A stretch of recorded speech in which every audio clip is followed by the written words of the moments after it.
वैसे जरूरी नहीं है, लेकिन वीडियो को लाइक या फिर डिसलाइक करने की कोशिश जरूर किया करें। तो जैसे इस मूवी का स्टार्ट होता है, हमें मूवी का मेन कैरेक्टर सियोंग दिखाया जाता है और उसकी बेटी का बर्थडे होता है। इसीलिए सियोंग की मदर उसे कुछ पैसे देती है ताकि वो अपनी बेटी को डिनर पर ले जा सके। लेकिन अब सियोंग को और पैसों की जरूरत होती है, तो इसीलिए वो अपनी मदर का एटीएम कार्ड चुरा लेता है। इसके बाद वो अपनी मदर के सारे पैसे चुरा लेता है और पैसों को वो लगा देता है हॉर्स राइडिंग में, और इस गेम में वो 4 मिलियन वॉन जीत जाता है। अब सियोंग ने एक कंपनी से बहुत सारे पैसे उधार ले रखे थे, तो इसीलिए वही लोग उसके पीछे पड़ जाते हैं। इसके बाद वो सियोंग को पकड़ ही लेते हैं और वो उसे काफी मारते हैं। और जब सियोंग उनके पैसे लुटाने के लिए अपने पॉकेट चेक करता है, तो वो देखता है कि उसके पास तो पैसे हैं ही नहीं, यानी वो वाले पैसे जिसने हॉर्स राइडिंग में जीते थे। और तब उसे याद आता है कि जब वो इन लोगों से बचकर भाग रहा था तो वो एक लड़की से टकरा गया था, तो जरूर उसी लड़की ने ही उसकी जेब काट ली। अब क्योंकि सियोंग के पास पैसे तो होते ही नहीं, तो इसीलिए वो लोग उसे 1 महीने का और टाइम देते हैं जिसमें कि वो उनके पैसे लुटा दे। इसके बाद सियोंग कुछ पैसों का अरेंज करता है और अपनी बेटी को डिनर पर ले जाता है। इसके बाद सियोंग जल्दी से स्टेशन पर पहुंचता है, लेकिन अनलकीली उसकी ट्रेन तो मिस हो गई थी। और जब सियोंग वहाँ पर बैठकर ट्रेन के आने का वेट कर रहा था कि तभी अचानक से उसके पास एक आदमी आता है, और ये अननोन पर्सन था, यानी सियोंग उसके बारे में कुछ नहीं जानता था। फिर वो अननोन पर्सन सियोंग को कहता है कि मैं तुम्हारे साथ एक गेम खेलना चाहता हूँ। वो सियोंग को कहता है कि अगर तुम इस गेम में जीत गए तो मैं तुम्हें 1 लाख वॉन दूंगा। तब इतने सारे पैसों का सुनकर सियोंग ये गेम खेलने के लिए एग्री हो जाता है। इसके बाद सियोंग काफी मार खाने के बाद ये गेम जीत जाता है, यानी वो 1 लाख वॉन हासिल कर लेता है। इसके बाद वो अननोन पर्सन सियोंग को एक कार्ड देता है, ये कहते हुए कि अगर तुम और पैसे जीतना चाहते हो तो इस कार्ड पर जो नंबर लिखा हुआ है उस पर कांटेक्ट करना। इसके बाद सियोंग जब अपने घर जाता है तो उसकी मदर उसे कहती है कि तुम्हारी बेटी अगले साल अपने स्टेप फादर के साथ यूएस में शिफ्ट हो रही है। यहाँ पर हमें ये पता चलता है कि सियोंग की डिवोर्स हो गई है और उसकी वाइफ ने दूसरी शादी भी कर ली है। लेकिन सियोंग कभी भी ये नहीं चाहता था कि उसकी बेटी उससे दूर जाए, लेकिन उसे बहुत सारे पैसे चाहिए होते हैं अपनी बेटी की कस्टडी वापस लेने के लिए, तो इसीलिए सियोंग उस कार्ड वाले नंबर पर कॉल करता है। इसके बाद सियोंग को एक गाड़ी में लाया जाता है जहाँ पर और भी लोग थे, लेकिन फिर उन सारे लोगों को बेहोश कर दिया जाता है। और जब उन सब लोगों की आंख खुलती है तो वो खुद को एक फैसिलिटी में पाते हैं जहाँ टोटल 456 लोग थे, और वो वहाँ पर एज अ प्लेयर थे क्योंकि उन सबको एक यूनिफॉर्म भी पहनाया हुआ था। इस फैसिलिटी का होस्ट यानी लीडर एक आदमी था जो कि फ्रंट मैन था वहाँ पर, और वो सब पर नजर रख रहा था। अब यहाँ पर एक कॉमन चीज थी कि जितने भी लोगों को वहाँ पर लाया गया था उन सब ने कर्जे लिए हुए थे बहुत ज्यादा। सियोंग वहाँ पर प्लेयर नंबर 1 से मिलता है जो कि एक बूढ़ा आदमी था। उस बूढ़े आदमी को ब्रेन ट्यूमर था, यही वजह थी कि वो यहाँ पर आया था क्योंकि उसकी लाइफ तो वैसे भी खत्म ही होने वाली थी। इसके बाद वहाँ पर 2 प्लेयर्स जिनमें लड़की का नाम सैब्यूक और लड़के का नाम जेंग होता है, उनके बीच फाइट होती है। अब यहाँ पर सैब्यूक वही लड़की थी जो सियोंग के पैसे लेकर भाग गई थी, यानी उसी ने उसकी जेब काटी थी। सियोंग तो उसे देखते ही पहचान लेता है, इसीलिए वो अपने पैसे मांगने के लिए उसके पास जाता है। तभी वहाँ पर कुछ गार्ड्स आ जाते हैं जिन्होंने पिंक कलर का यूनिफॉर्म पहना था और उनके फेस अच्छी तरह से कवर्ड थे। गार्ड्स उन सभी प्लेयर्स को बताते हैं कि तुम्हें यहाँ पर टोटल 6 गेम्स खेलनी होंगी और जो इस गेम का विनर होगा उसे बहुत सारे पैसे मिलेंगे।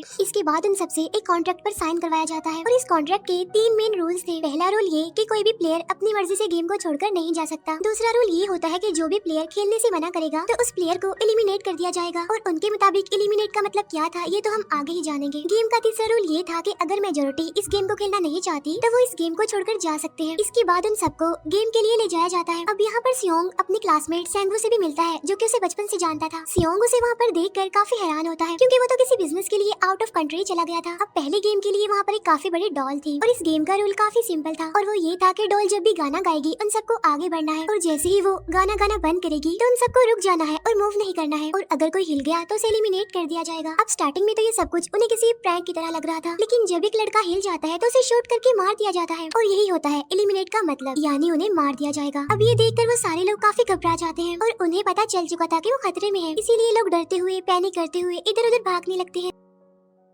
लेकिन अब क्योंकि गेम का रूल था इसीलिए जो भी हिलता है उसे मार दिया जाता है, और जितने भी सर्वाइवर होते हैं वो किसी न किसी तरह इस गेम को कंप्लीट कर ही लेते हैं। लेकिन जो लोग मर जाते हैं उनके डेड बॉडीज को वहाँ से ले जाया जाता है, और अब 456 प्लेयर्स में से सिर्फ 255 ही रह गए थे। अब क्योंकि वो सारे प्लेयर्स इतना ज्यादा डर जाते हैं कि अब कोई भी गेम खेलना नहीं चाहता था। लेकिन जैसा कि रूल नंबर 3 था कि अगर मेजोरिटी चाहे तो वो ये गेम स्किप कर सकती है, तो इसीलिए उनका लीडर यानी फ्रंटमैन वोटिंग करवाता है। लेकिन इससे पहले उन्हें प्राइज मनी दिखाई जाती है, यानी जो विनर को मिलेगी। लेकिन इन केस अगर कोई गेम को छोड़कर चला जाएगा तो ये सारे पैसे मरे हुए प्लेयर्स की फैमिलीज को मिल जाएंगे, और ये prize money total 45 billion won होती है। इसके बाद वोटिंग करवाई जाती है जिसमें मेजोरिटी इस गेम को खेलना नहीं चाहती थी, तो इसीलिए गेम को यहीं पर स्टॉप कर दिया जाता है। लेकिन अगर कभी फ्यूचर में वो लोग चाहें तो इस गेम को रिज्वाइन कर सकते हैं। इसके बाद सभी लोगों को उनके घरों पर छोड़ दिया जाता है। नेक्स्ट डे सियोंग पुलिस स्टेशन जाता है और वहाँ पर वो पुलिस को सारी बात बता देता है, लेकिन उन लोगों को सियोंग की बातों पर यकीन नहीं होता और उल्टा वो लोग उसे पागल समझने लग जाते हैं। इसके बाद सियोंग उन्हें वही वाला कार्ड दिखाता है, लेकिन हैरान कर देने वाली बात तो ये है कि उस पर जो नंबर था वो रॉन्ग था। इसके बाद बाद सियोंग जब घर जाता है तो उसकी मदर वहाँ पर नहीं होती। उधर सियोंग का क्लासमेट सेंगवू अपनी मदर को छुपकर देख रहा होता है और तभी वहाँ पर सियोंग भी आ जाता है। यहाँ पर सेंगवू अपसेट होते हुए सियोंग को बताता है कि मेरे ऊपर 6 बिलियन का कर्ज है। वो बताता है कि मैंने क्लाइंट्स के पैसे लेकर स्टॉक मार्जिन में लगा दिए थे, लेकिन अनलकीली वो सारे पैसे डूब गए। और तभी सियोंग के पास हॉस्पिटल से कॉल आती है। सियोंग की मदर का पाँव काफी इंजर्ड था, लेकिन डायबिटीज का ट्रीटमेंट न होने की वजह से उनकी चोट और ज्यादा बढ़ गई। तब डॉक्टर सियोंग को बताते हैं कि तुम्हारी मदर का ट्रीटमेंट हो सकता है, लेकिन इसके लिए हमें इनका पाँव काटना होगा। लेकिन इस ऑपरेशन में बहुत सारे पैसे लगने वाले थे, लेकिन जाहिर सी बात है सियोंग के पास इतने पैसे तो होते नहीं। इवन उसने तो अपनी मदर के इंश्योरेंस के पैसे भी उड़ा दिए थे। तब इसीलिए सियोंग पैसे मांगने के लिए अपनी वाइफ के पास जाता है, लेकिन उसकी वाइफ उसे पैसे देने से इनकार कर देती है। फिर उसकी वाइफ अपने हस्बैंड को बताती है कि सियोंग आया था पैसे मांगने के लिए, और तभी उसका हस्बैंड सियोंग को पैसे देने आता है। साथ साथ उसे ये भी कहता है कि मेरी फैमिली से दूर रहो। लेकिन सियोंग उसे मारने लगता है और तभी उसकी बेटी भी वहाँ पर आ जाती है। इसके बाद सियोंग का एक फ्रेंड अपने बॉस के पास पैसे मांगने जाता है, लेकिन उसका बॉस उसे पैसे देने से मना कर देता है। तो इसीलिए उन दोनों के बीच फाइट होने लगती है। इस फाइट के दौरान उसके बॉस का हाथ मशीन में आ जाता है। तो मौके का फायदा उठाकर सियोंग का फ्रेंड पैसे लेकर वहाँ से भाग जाता है। फिर इसके बाद सियोंग का फ्रेंड अपने घर आकर अपनी वाइफ को कहता है कि पहले फ्लाइट लो और जाओ यहाँ से। इसके बाद सईब्यूक एक एजेंट से मिलती है, क्योंकि उसने अपनी मदर को नॉर्थ एरिया से साउथ एरिया में लाना था। सईब्यूक वही लड़की जिसने सियोंग की जेब काटी थी, लेकिन यहाँ अपनी मदर को लाने के लिए सईब्यूक को बहुत सारे पैसों की जरूरत थी। अब सईब्यूक का एक छोटा भाई भी होता है, जिससे उसने प्रॉमिस किया होता है कि मैं मदर को जरूर ले आऊंगी। इसके बाद हमें एक ऑफिसर दिखाया जाता है, और इस ऑफिसर का भाई कुछ टाइम से मिसिंग था, इसीलिए वो ऑफिसर अपने भाई के घर जाता है, जहाँ उसे पता चलता है कि उसका भाई तो पिछले कुछ दिनों से अपने घर पर भी नहीं आया। और जब वो ऑफिसर घर को चेक कर रहा होता है तो उसे एक कार्ड मिलता है वहाँ पर, और इस ऑफिसर ने सेम ऐसा ही कार्ड पुलिस स्टेशन में सियोंग के पास भी देखा था। तो इसीलिए वो ऑफिसर सियोंग के पास जाकर उसे इस बारे में पूछता है, लेकिन सियोंग उसे कुछ नहीं बताता। इसके बाद सियोंग जब अपने घर जाता है तो उसे वो कार्ड दोबारा मिल जाता है वहाँ पर। अब सियोंग डिसाइड करता है कि वो दोबारा से उस गेम को ज्वाइन करेगा, इसीलिए सभी प्लेयर्स को एक शिप के पास ले जाया जाता है। इधर ही वो ऑफिसर भी गाड़ियों का पीछा करते हुए उस शिप तक आ जाता है। वो एक गार्ड को मारकर उसे पानी में फेंक देता है। इसके बाद उन सभी प्लेयर्स को एक आइलैंड पर मौजूद फैसिलिटी में लाया जाता है। अब यहाँ पर उन्हें जरा भी अंदाजा नहीं था कि अगला गेम कौन सा होगा और उसे कैसे खेला जाएगा। इसके बाद वो लोग अपनी अलग अलग टीम्स बना लेते हैं। रात को सईब्यूक और उसकी फीमेल फ्रेंड वॉशरूम जाते हैं। यहाँ पर सईब्यूक गार्ड्स की नजरों से बचते हुए उस फैसिलिटी को एक्सप्लोर करने लगती है। तभी वो देखती है कि गार्ड्स बड़े बड़े बर्तनों में कुछ बना रहे हैं,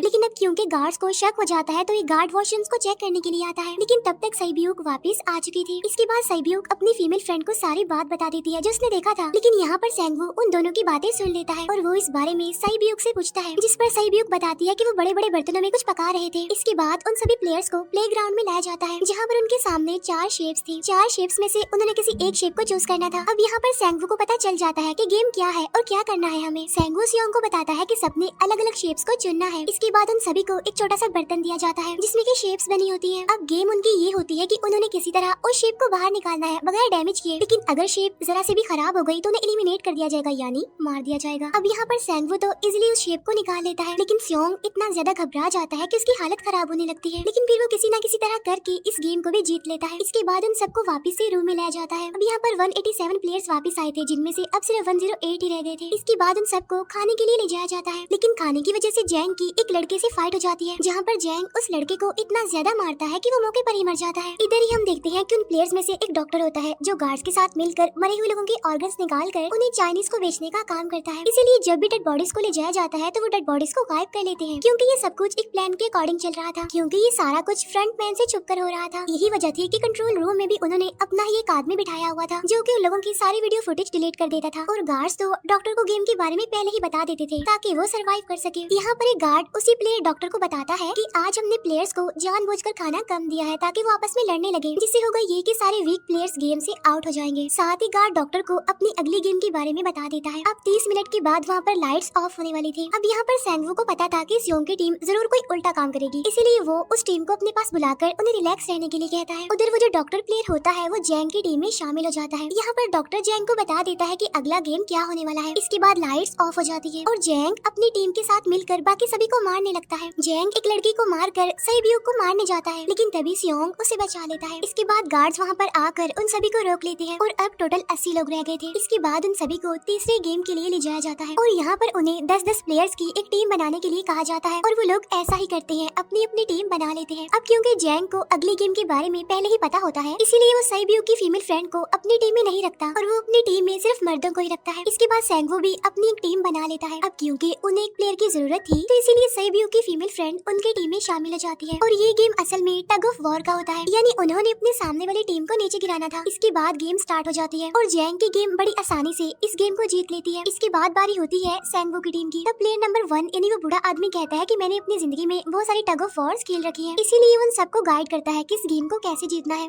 तो इसीलिए वो लोग किसी न किसी तरह करके इस गेम को जीत जाते हैं। फिर दिखाया जाता है कि 30 मिनट के बाद दोबारा से लाइट्स ऑफ हो जाएंगी, जिस पर सैंगवू उन सबको कहता है कि रेडी रहना। तो इसीलिए वो डिसाइड करते हैं कि एक एक करके हम पहरा देंगे। अब जैंग की टीम में एक से बढ़कर एक चालाक प्लेयर था, तो इसीलिए जैंग को डर होता है कि कहीं उसकी टीम उसे ही साइड पर न लगा दे, यानी उसे ही अपने रास्ते से न हटा दे। दूसरी तरफ डॉक्टर और गार्ड्स मिलकर डेड बॉडी की ऑर्गन्स निकाल रहे होते हैं और इन ऑर्गन्स को डिलीवर करने जाना था गार्ड नंबर 28 एंड 29। तब वो सभी एक डेड बॉडी के बारे में बातें करने लगती हैं, जिसकी सिर्फ एक किडनी थी और वो उसे ज़ॉम्बी कह रहे थे। अब यहाँ पर जो गार्ड नंबर 29 था, यानी जिसने वो ऑर्गन्स डिलीवर करने जाने थे, वो कोई और नहीं बल्कि वो ऑफिसर था जो गार्ड के बेस में वहाँ पर आया था। और ये सब बातें सुनकर उसे शक होता है कि शायद ये लोग मेरे भाई की बात कर रहे हैं, क्योंकि उसकी भी एक ही किडनी थी। इसके बाद नंबर 28 और 29 यानी वो ऑफिसर ऑर्गन्स को डिलीवर करने के लिए चले जाते हैं। रास्ते में वो ऑफिसर नोटिस करता है कि टनल में तो बॉम्ब लगा हुआ है। तब नंबर 28 उसे बताता है कि जब हम यहाँ से बाहर निकलेंगे तो इस जगह को ब्लास्ट कर दिया जाएगा। अब यहाँ पर वो ऑफिसर नंबर 28 से और इन्फॉर्मेशन लेने की कोशिश करता है, इसीलिए नंबर 28 को उस पर डाउट होने लगता है, इसीलिए वो उस ऑफिसर को अपना फेस दिखाने के लिए कहता है। अब यहाँ पर वो ऑफिसर अपना फेस भी दिखा देता है, साथ साथ वो नंबर 28 पर गन पॉइंट भी कर देता है। साथ साथ वो ऑफिसर उससे एक किडनी वाले आदमी के बारे में पूछता है कि वो कौन है जिसे तुम ज़ॉम्बी कहते थे, जिस पर वो नंबर 28 उससे कहता है कि वो तो एक लड़की थी। अब यहाँ पर नंबर 28 उस ऑफिसर को कहता है कि तुम लीडर के रूम में जाकर सारी इन्फॉर्मेशन देख सकते हो, वहाँ पर सबका डाटा है। ये जानने के बाद वो ऑफिसर नंबर 28 को मार डालता है। उधर वो डॉक्टर गार्ड से अगली गेम के बारे में पूछता है, लेकिन इस बार गार्ड्स को भी अगली गेम के बारे में पता नहीं होता। तब इसीलिए डॉक्टर को गुस्सा आ जाता है और वो एक गार्ड को पकड़ लेता है और उनकी फाइट होने लगती है। इसी फाइट में डॉक्टर उस गार्ड को मार कर वहाँ से भाग जाता है। इसके बाद एक गार्ड भी उसका पीछा करता है और वो दोनों प्लेग्राउंड में आ जाते हैं। यहाँ पर गार्ड डॉक्टर को अपनी बातों में फंसा कर उसे मारने वाला होता है, लेकिन तभी लीडर इन्हीं फ्रंटमैन आकर उसे मार डालता है और बाद में उस डॉक्टर को भी मार डालते हैं। साथ साथ इन्हीं वहीं पर नंबर 28 की डेड बॉडी भी मिल जाती है, जिससे इन्हें ये पता चल जाता है कि फैसिलिटी में कोई घुस गया है। उधर वो ऑफिसर लीडर इन्हीं फ्रंटमैन के रूम तक पहुंच जाता है। तब वो चेक करते करते एक ऐसे रूम में जाता है जहाँ पर सबके रिकॉर्ड्स थे, और जब वो ऑफिसर रिकॉर्ड चेक कर रहा होता है तो उसे सभी विनर्स की एक लिस्ट मिलती है, जिसमें उसके भाई का भी नाम था, यानी वो भी कभी विनर था। उधर सभी प्लेयर्स को 4th गेम के लिए ले जाया जाता है, जहाँ पर उन सबको अपना अपना पार्टनर चुनने के लिए कहा जाता है, और वो प्लेयर्स करते भी ऐसा ही है, अपना अपना पार्टनर चुन लेते हैं। सईब्यूक की फीमेल फ्रेंड भी अपना पार्टनर ढूंढने की कोशिश करती है, लेकिन कोई भी उसका पार्टनर बनने को तैयार ही नहीं था। इसके बाद सभी प्लेयर्स को 10-10 मार्बल्स दिए जाते हैं। असल में ये गेम ऐसी होती है कि एक प्लेयर को अपने पार्टनर से सारे मार्बल्स लेने होते हैं बगैर कोई जोर जबरदस्ती किए, और जो दूसरा पर्सन होगा यानी जिसके पास मार्बल्स नहीं होंगे उसे मार दिया जाएगा। फिर सैंगवू और सियोंग का फ्रेंड ऑड और इवन का गेम खेलते हैं, जिसमें कि उन्होंने गेस करना था कि सामने वाले के हाथ में कितने मार्बल्स हैं। अब यहाँ पर सियोंग का फ्रेंड सैंगवू के सारे मार्बल्स जीत जाता है, जिसकी वजह से लास्ट में सैंगवू के पास सिर्फ एक ही मार्बल बचता है। अब क्योंकि सैंगवू को पता चल चुका था कि अब वो बच नहीं पाएगा, इसीलिए वो सियोंग के फ्रेंड को अपनी बातों में फंसा कर उसे ये यकीन दिलाता है कि अगर हम में से कोई भी हार गया तो हारे हुए लोगों का मैच दोबारा करवाया जाएगा। अब यहाँ पर सैंगवू धोखे से सियोंग के फ्रेंड के सारे मार्बल्स चेंज कर देता है। इसके बाद सैंगवू मार्बल्स लेकर गार्ड को दे देता है और वहाँ से बाहर चला जाता है, और जब सियोंग का फ्रेंड मार्बल्स चेक करता है तो वहाँ पर पत्थर होते हैं। उधर प्लेयर नंबर 1 यानी उस बूढ़े आदमी की हालत खराब हो रही थी, इसीलिए वो तो इधर उधर घूम रहा था, लेकिन सियोंग किसी तरह उसे खेलने के लिए एग्री कर लेता है। अब यहाँ पर वो दोनों यानी वो बूढ़ा आदमी और सियोंग भी इवन आउट खेलते हैं। अब इनमें से वो बूढ़ा आदमी सियोंग के सारे मार्बल्स जीत जाता है, लेकिन लास्ट राउंड में वो बूढ़ा आदमी भूल जाता है कि उसने क्या चूज किया था। तो यहाँ पर सियोंग उसे बातों में फंसा कर उसके सारे मार्बल्स ले लेता है, लेकिन यकीन मानिए कि वो बूढ़ा आदमी काफी चालाक था। उसने एक मार्बल अपने पास ही रखा हुआ था और वो दोबारा से इधर उधर घूमने लगता है। अब यहाँ पर सियोंग उसे रिक्वेस्ट करता है कि प्लीज मेरे साथ एक और गेम खेलो ना। तब यहाँ पर वो बूढ़ा आदमी कहता है कि मुझे पता है कि तुमने सारे मार्बल्स धोखे से लिए हैं मुझसे। वो कहता है कि मुझे सब पता था, बस मैं पागल बनने की एक्टिंग कर रहा था।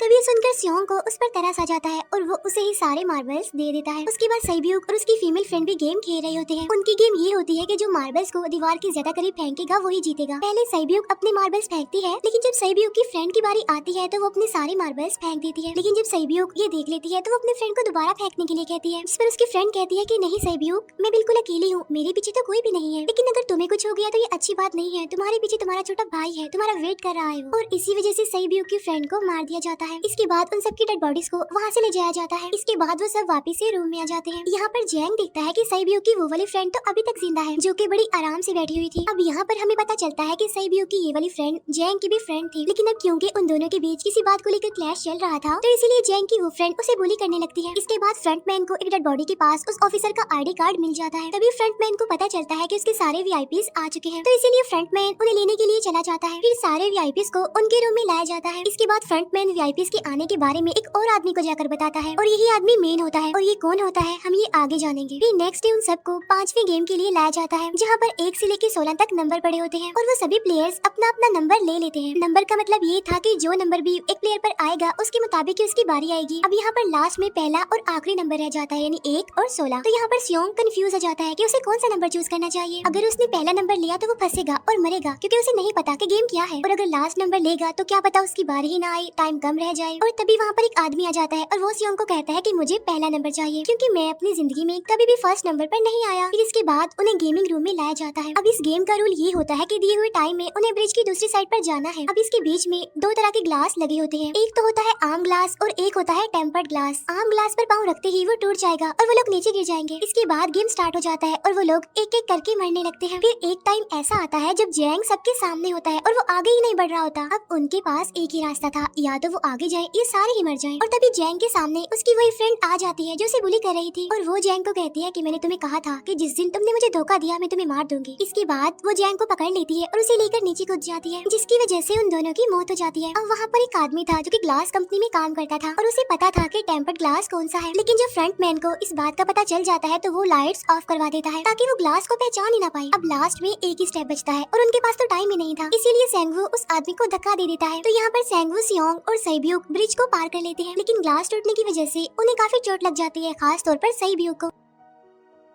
उधर उस ऑफिसर ने एक सर्वेंट को मारकर उसकी जगह खुद ले ली थी। अब एक वीआईपी को उस ऑफिसर पर शक होता है और वो उसे कहता है कि अपना मास्क रिमूव करो, लेकिन वो ऑफिसर कहता है कि ठीक है, लेकिन मैं अंदर जाकर अपना मास्क रिमूव करूंगा। इसके बाद वो ऑफिसर उस वीआईपी को लेकर अंदर चला जाता है। अंदर जाकर वो ऑफिसर उस वीआईपी को बेहोश कर देता है, और इस बात का पता फ्रंटमैन को चल जाता है, इसीलिए फ्रंटमैन उसके पीछे जाता है और वो उस ऑफिसर को देख लेता है। इसीलिए वो ऑफिसर वहाँ से भागकर आइलैंड पर आ जाता है। फ्रंटमैन भी उसका पीछा करते हुए वहाँ पर आ जाता है। अब यहाँ पर वो ऑफिसर अपने सीनियर्स को कॉल करने की कोशिश करता है, लेकिन कॉल कट हो जाती है। फिर वो ऑफिसर उन्हें सारे सबूत भेजता है, लेकिन वहाँ पर नेटवर्क नहीं था। इसके बाद फ्रंटमैन ऑफिसर को पकड़ लेता है और उसे उनके साथ चलने के लिए कहता है, लेकिन वो ऑफिसर तो उस फ्रंटमैन पर गोली चला देता है। इसके बाद फ्रंटमैन अपना मास्क उतार देता है, तो वो ऑफिसर देखता है कि वहाँ पर कोई और नहीं बल्कि उसका अपना भाई है वो। इसके बाद ऑफिसर का भाई यानी फ्रंटमैन उसे शूट कर देता है और वो जाकर पानी में गिरता है। उधर ग्लास लगने की वजह से साइबियो काफी इंजर्ड हो गई थी और उसका बहुत सारा खून भी बह रहा होता है। इसके बाद इन सर्वाइवर्स को डिनर के लिए ले जाया जाता है और उनके पास एक एक नाइफ भी रख दिया जाता है, मतलब रात में उन तीनों में से कोई भी एक दूसरे को मार देगा। तभी सियोंग नोटिस करता है कि साइबियो की हालत काफी खराब है, इसीलिए वो साइबियो को कहता है कि फिक्र मत करो, हम दोनों साथ हैं और इस गेम में हम दोनों मिलकर सेंगवू को हरा देंगे। इसके बाद हम दोनों यहाँ से बाहर निकल जाएंगे और पैसों को आधा आधा डिवाइड कर लेंगे। साइबियो उसे बताती है कि मेरा एक छोटा भाई है जिसे मैं ऑर्फनेज में छोड़कर आई हूँ, और अगर हम दोनों में से कोई भी जिंदा बचकर बाहर जाएगा तो उसे उन दोनों की फैमिलीज का ख्याल रखना होगा। अब साइबियो की हालत काफी खराब थी, उसे डॉक्टर की जरूरत थी, इसीलिए सियोंग कोई मदद लाने के लिए जाता है, लेकिन जब तक वो वापस आता है तब तक सेंगवू साइबियो को मार चुका था। फिर नेक्स्ट डे उन दोनों को गेम नंबर 6 यानी लास्ट गेम के लिए ले जाया जाता है। गेम का रूल बड़ा ही सिंपल था कि मार दो या मर जाओ, और इस गेम का नाम होता है स्क्विड गेम। इसके बाद गेम स्टार्ट हो जाती है और उन दोनों के बीच काफी फाइट होती है, लेकिन लास्ट में सेंगवू की हालत खराब होने लगती है। तभी सियोंग कहता है कि मैं इस गेम को रोकना चाहता हूँ, और तभी सियोंग सेंगवू को उसके साथ चलने के लिए कहता है, लेकिन सेंगवू तो अपने आप को ही मार डालता है, जिसकी वजह से सियोंग गेम जीत जाता है। फिर फ्रंटमैन सियोंग को कहता है कि तुम बहुत अच्छा खेले, लेकिन मुझे इसकी उम्मीद नहीं थी। इसके बाद सियोंग को उसके घर पर छोड़ दिया जाता है और उसके पास एक एटीएम कार्ड भी था, और जब सियोंग उस एटीएम कार्ड को जाकर चेक करता है तो वो दिखता है कि सारे पैसे उसके अकाउंट में भेज दिए जाते हैं। इसके बाद सियोंग अपने घर जाता है, लेकिन तब तक उसकी मदर की डेथ हो जाती है। इसके बाद हमें 1 साल बाद का सीन दिखाया जाता है, जहाँ पर हम देखते हैं कि सियोंग की हालत काफी खराब हो गई है, यानी वो काफी नशा करने लग गया है और उसने अब तक उन पैसों को हाथ तक नहीं लगाया। एक दिन एक फूल बेचने वाली औरत सियोंग के पास आती है और वो उसे सेम वैसा ही कार्ड देती है जिसमें एक एड्रेस लिखा हुआ था, और फिर सियोंग उस एड्रेस पर जाता है, जहाँ पर उसे पता चलता है कि ये सारा किया धरा किसी और का नहीं बल्कि उस बूढ़े का है, प्लेयर नंबर 1 का, और वो अभी भी जिंदा है। यहाँ पर वो बूढ़ा आदमी सियोंग को बताता है कि मैं अपनी लाइफ से बोर हो चुका था और ये सारे गेम मैंने अपने क्लाइंट्स के साथ मिलकर बनाई ताकि मैं लोगों को मरता हुआ देखकर एंजॉय कर सकूं, लेकिन हाँ, हमने किसी को मजबूर नहीं किया था ऐसा करने के लिए, और मैंने गेम में इसीलिए पार्टिसिपेट किया क्योंकि गेम देखने से ज्यादा उसे खेलने में मजा आता है। वो कहता है जो पैसे तुम्हारे पास है वो मेरे ही हैं, और ये कहते ही उस बूढ़े आदमी की मौत हो जाती है। है। इसके बाद सियोंग साइब्यू के छोटे भाई के पास जाता है और उसे लेकर वो जाता है सेंगवू की मदर के पास और वो सेंगवू की मदर को कहता है कि इस बच्चे का ख्याल रखना। साथ साथ वो उसे एक बैग भी देता है जिसमें बहुत सारे पैसे होते हैं। इसके बाद सियोंग स्टेशन पर जाता है जहाँ पर उसे वही अननोन पर्सन मिलता है जो कि उसे मूवी के स्टार्ट में भी मिला था। यहाँ पर सियोंग उसका पीछा भी करता है लेकिन तब तक वो भाग चुका था। फिर सियोंग उस कार्ड वाले नंबर पर कॉल करता है और वो पूछता है कि तुम लोग कौन हो और लोगों के साथ ऐसा क्यों कर रहे हो, क्यों खेल रहे हो लोगों की जिंदगी से। लेकिन आगे से उसे रिस्पॉन्स आता है कि सियोंग अगर तुमने जिंदा बचना है तो प्लेन में चढ़ जाओ। और इसी के साथ ही मूवी यहीं पर एंड हो जाती है। तो दोस्तों उम्मीद करते हैं ये मूवी एक्सप्लेनेशन आपको पसंद आया होगा। अगर ये वीडियो आपको पसंद आया हो तो इसे लाइक और शेयर जरूर करें